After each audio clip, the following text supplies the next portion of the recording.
dotted eighth pattern going underneath, right, what you're listening to as far as the eighth notes will help you place those quarter notes accurately. Okay?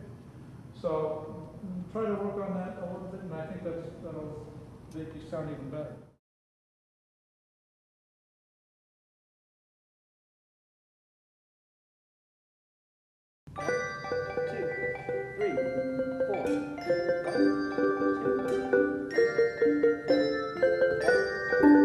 The bells themselves are little cups of brass with, of course, the clapper inside that makes the noise, and plastic handles.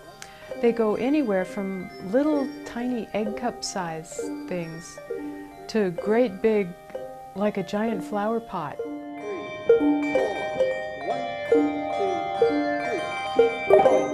Playing in a bell choir is, if you're playing in a full-size bell choir or ensemble like that, regardless, you're still learning a lot of teamwork. A successful ringer is someone who can cooperate easily with other people, especially since if you can't cooperate, there'll be a gaping hole in the music where your part is missing. You're learning how to rely on other people. You're learning to do things which will allow other people to rely on you and work with you. The hardest part for some people is just learning how to read the music and feel the rhythms. For other people, like, say, a pianist or a clarinetist or something, those people sometimes have a real issue with not playing the whole melodic line. You only have one note that you play in all the, or like more than one, but like three. So that was sort of difficult at first, learning how to read the music. That's actually one of the real peculiarities about handbells, because in this society, it's about the only time you're playing part of an instrument. And so a dozen or so people will make up the entire performer, and then each of them gets those couple of three notes. You have to sort of listen to each other a little bit more, since you don't even have any melodies by yourself, and there aren't really very many solos, because you can't play a melody very well by yourself.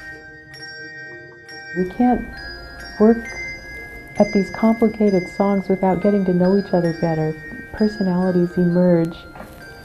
We get to watch it happen, and we can see who's a fast learner, who's a slow learner, who has determination, whether they're not very good or whether they are, and you get to like people. Our persona is that we want to project that we have fun.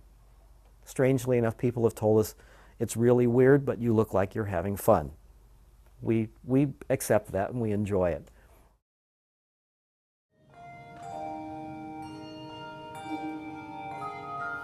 When we first get a new piece, everything is chaotic. First, the director assigns what your range of bells is going to be.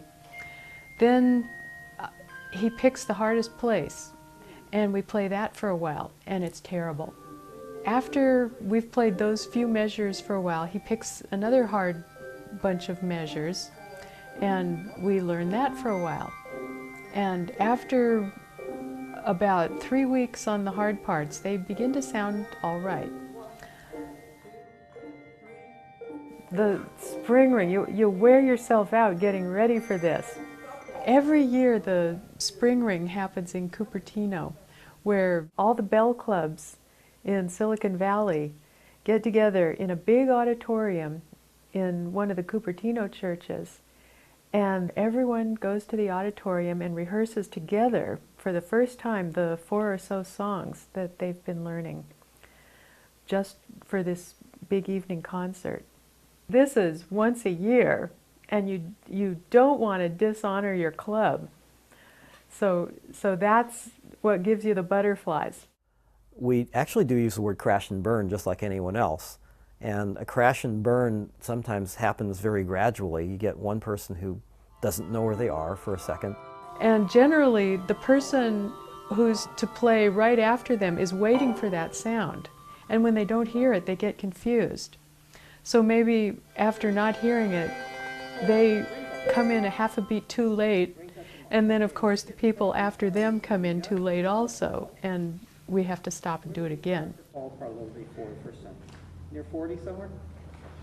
If you don't rehearse efficiently, people never have a chance to become confident with what they're playing. Everybody's performance affects the whole thing. We're only as strong as our weakest ringer, so we all try not to be the weakest.